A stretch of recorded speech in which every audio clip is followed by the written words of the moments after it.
I was sitting in Sherlock Holmes's rooms in Baker Street. He was looking at my boots. "Why Turkish?" he asked. "They're made in England," I replied. "I bought them yesterday." "I can see that," he said. "Anyway, I didn't mean your boots. I meant the bath. Why did you have a Turkish bath?" It's good for my health," I said. "I wanted a change." "You shouldn't let the assistants at the baths tie your bootlaces. You tie them better yourself." I looked at my laces and saw the knot was in fact tied a little differently to the way I usually tied my knots. Incredible, I thought. He notices the smallest differences. "If you really want a change, Watson, I have a job for you.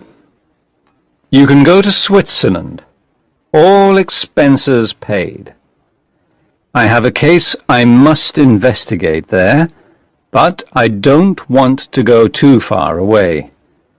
Besides, I prefer my housekeeper's cooking to the food abroad. Mrs. Hudson makes an excellent lunch, if you'd like to stay." "Thank you," I replied, "but I can't stop. I must go back home."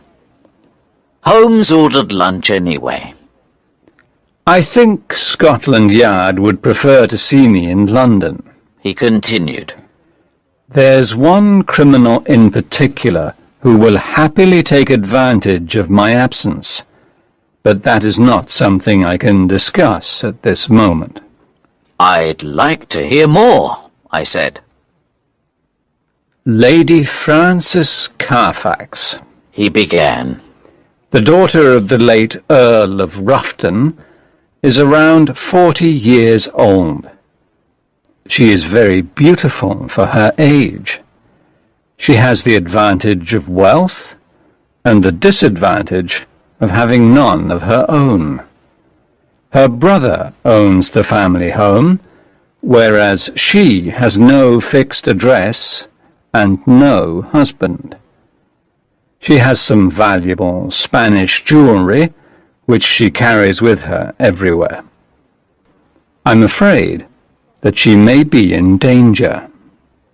"I don't understand," I said. "Is Lady Frances Carfax in Switzerland?"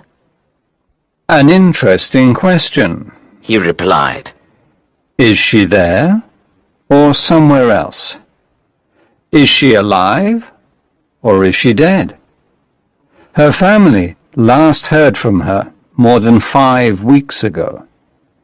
She has a friend in England she often writes to. She has had no letters from her." "Has anyone seen her?" I asked. "She went into a bank in Switzerland 4 weeks ago and wrote a cheque for £50 to her maid. Send me a telegram if you find out more information." Holmes gave me an address of a hotel in Lausanne. "Holmes, are you really asking me to investigate?" "Of course. Here, I have a first-class ticket you can have. Now, shall we eat?" 2 days later, I arrived at the hotel in Lausanne. I found out that Lady Frances often stayed there. She was a lovely lady.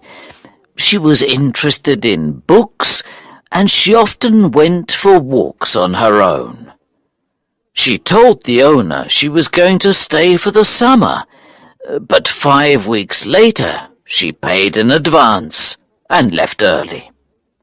The head waiter was engaged to her maid, Marie, and he knew nothing of their plans to leave until he received a letter from his fiancée. It said that she was visiting her family in France to tell them about their engagement. I asked to speak to him. The waiter couldn't tell me much about Lady Frances. Marie never spoke about her employer's private matters, but he remembered something interesting.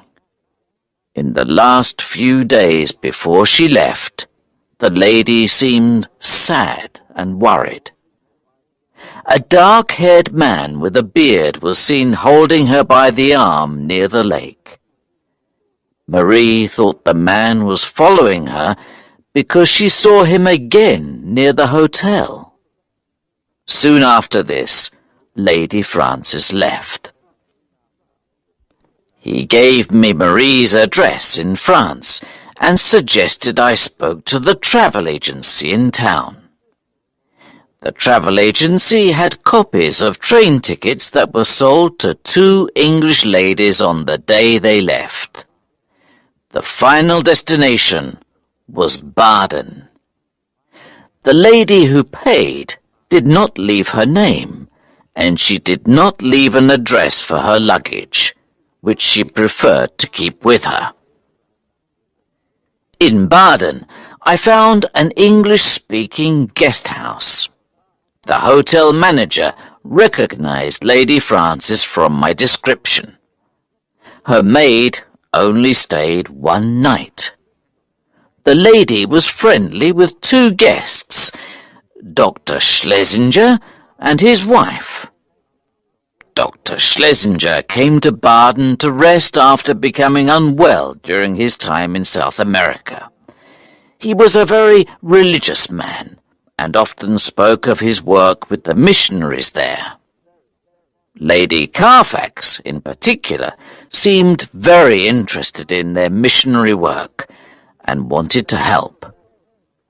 Dr. Schlesinger paid for her hotel bill, and the 3 guests said they were leaving for London.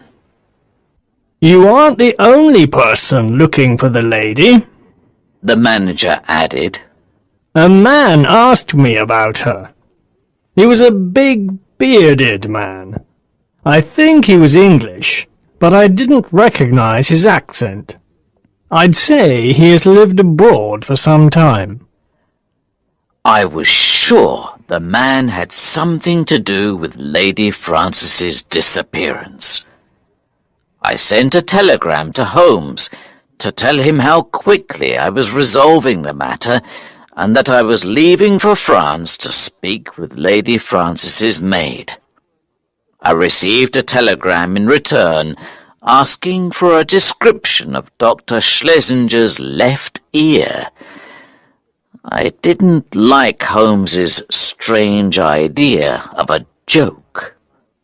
I decided to continue with my investigations. The maid lived in a small village, and I quickly found her house. When I explained her mistress was missing, she was very upset and told me everything I needed to know. "I am so sorry," she said. "The mistress was angry at me for leaving and we argued. When I left, she gave me a letter. There was a cheque for £50 as a wedding present. She's such a kind lady, but she has not been the same since she saw that man by the lake in Lausanne." "Which man?" I asked. "Describe him to me." Just as she began describing the man, she screamed loudly at her face at the window. "There he is!" she cried. "The man I told you about! He's following us!" I ran out of the door and down the street, and there he was. He was a giant of a man. He was tall with wide shoulders, a dark beard, and big dark brown eyes. His skin was brown from the sun. "Who are you?" I asked. "Why do you want to know?" He replied. "I'm looking for Lady Frances Carfax. She is missing. What have you done to her?" "What have I done to her?" he repeated angrily. He put his hand on my throat and held it there until I couldn't breathe. I pushed him away, but he held tighter. Then a man came running towards us from the cafe opposite. "Stop!" he cried. He hit the bearded man on the arm and he let go of me. "It's lucky that I came," he said. "Is there anything you've done right in this investigation?" I turned around, and to my surprise I saw that the man was Holmes. "You sent me here," I shouted. "I expect your investigations would be much better." "My investigations were better," he replied. "I found someone who can help us, and you started a fight with him." "This man is following Lady Frances's maid. He knows where Lady Frances is." "Good. Well, let's ask him politely," said Holmes. "Let me introduce you to the Honourable Philip Green, a family friend of Lady Frances Carfax." "I'm so sorry, sir. I'm losing my mind." Green cried. "I love Lady Frances more than anything. I don't know what to do." "Let's go back to the cafe," said Holmes. "and you can tell my friend Watson your story." "I've always loved Frances, Green began. and I think she loved me. When I first met her, I was young and stupid. She didn't think I was serious about her. Her father asked me not to see her again because she was going to get married. But now I know that wasn't true. I left for South Africa in the hope of making money there. I did well. I bought land and had a house with servants. But I knew something was missing. Years later, friends told me that Lady Frances was still unmarried. I hoped it was because she still loved me. When I found her in Lausanne, she told me it was too late to think of marriage. But I feel sure she still feels something for me. I thought perhaps her maid might talk to her. Now you tell me she is missing. Please, tell me, what has happened to Frances?" "That is what I hope to find out," said Holmes. "I suggest you go back to London. Send me your address. You can help us with our investigations." When we arrived in London the next day, there was a telegram waiting for Holmes at Baker Street. It said, "Left ear. Torn. Piece is missing." "What does this mean?" I asked. "It's the question you didn't answer," said Holmes. "What does Dr. Schlesinger's left ear look like?" Fortunately, I sent it to the hotel manager. He remembered. "I don't understand," I said. Dr. Schlesinger's left ear was bitten in a fight. He is better known to the Australian police by the name of Holy Peters. Mr. Peters has spent years becoming friendly with lonely ladies who do good work. He tells them their money is for his religious work. One lady, whom he calls his wife, left with him for South America. He stole from people who were dying. By the time the missionaries found out, they were on a ship to Europe. The longer Lady Frances stays with them, the more danger she is in. In a big city like London, Peters and his wife disappeared like they never existed. It was a week before one of Sherlock Holmes's contacts arrived at the door with information. A man wearing religious clothes and matching the description of Peters was seen selling an old Spanish necklace. The man looked pleased with the money he received and said that he had more jewellery at home. He would come back the next day.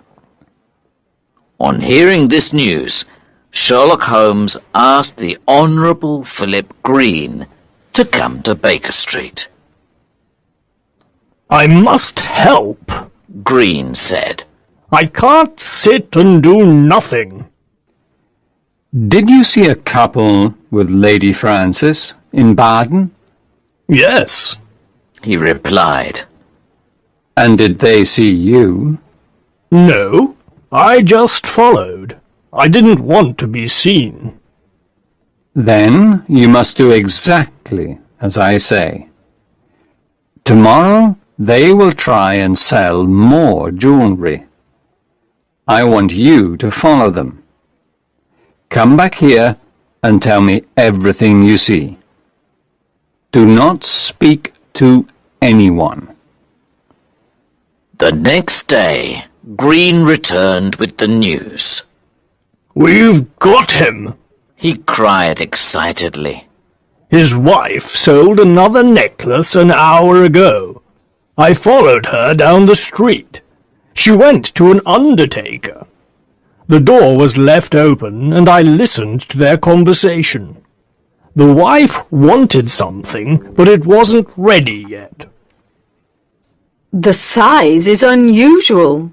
The woman in the undertaker's repeated. It must be ready soon. His wife said. I followed her back to their house. Did you look inside? Asked Holmes. No, the curtains were closed. I waited for 3 more hours, and then I saw 2 men arriving at the house with a coffin. Mr. Holmes, what if the coffin is for Lady Frances? Excellent work, Green, Said Holmes.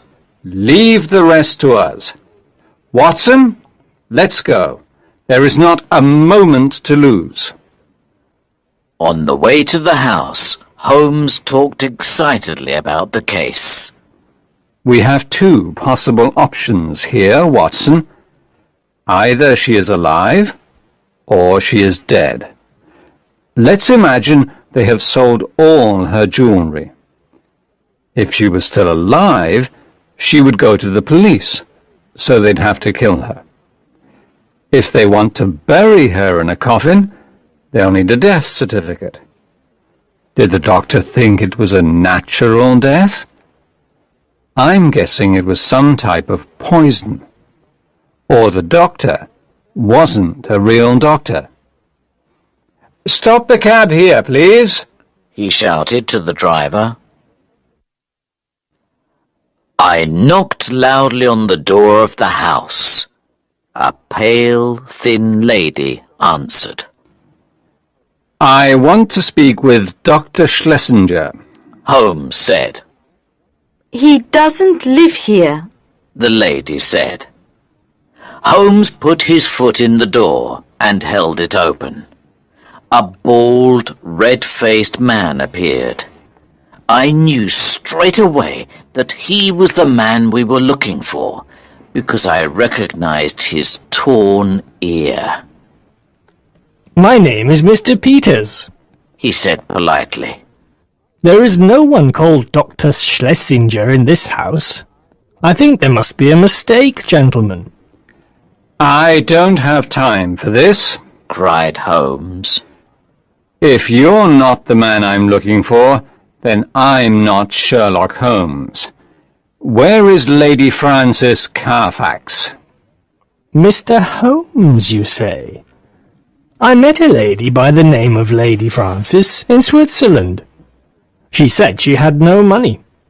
I paid her hotel bill and her ticket home.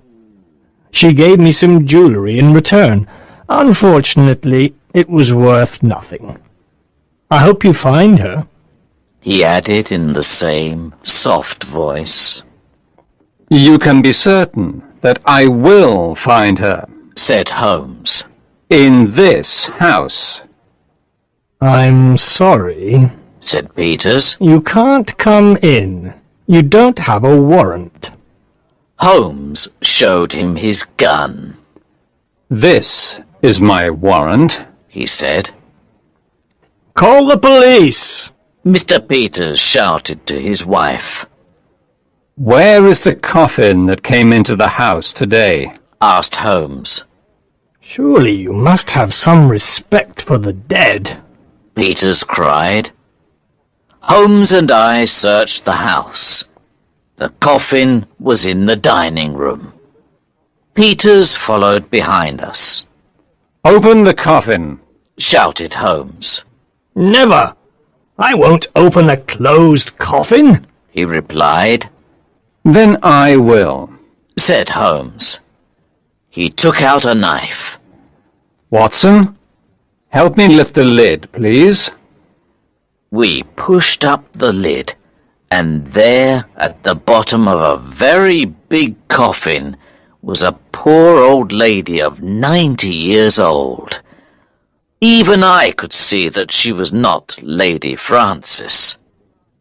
Sherlock Holmes looked pale. He shut the lid angrily. Mr. Peters was laughing loudly. Oh, I'd pay money to see that again. The man I've heard so much about, the great Sherlock Holmes, has made a mistake. Who did you think you were going to find? Lady Frances, perhaps?" "Who is the woman in the coffin?" Asked Holmes impatiently. "We are kind people, Mr. Holmes. She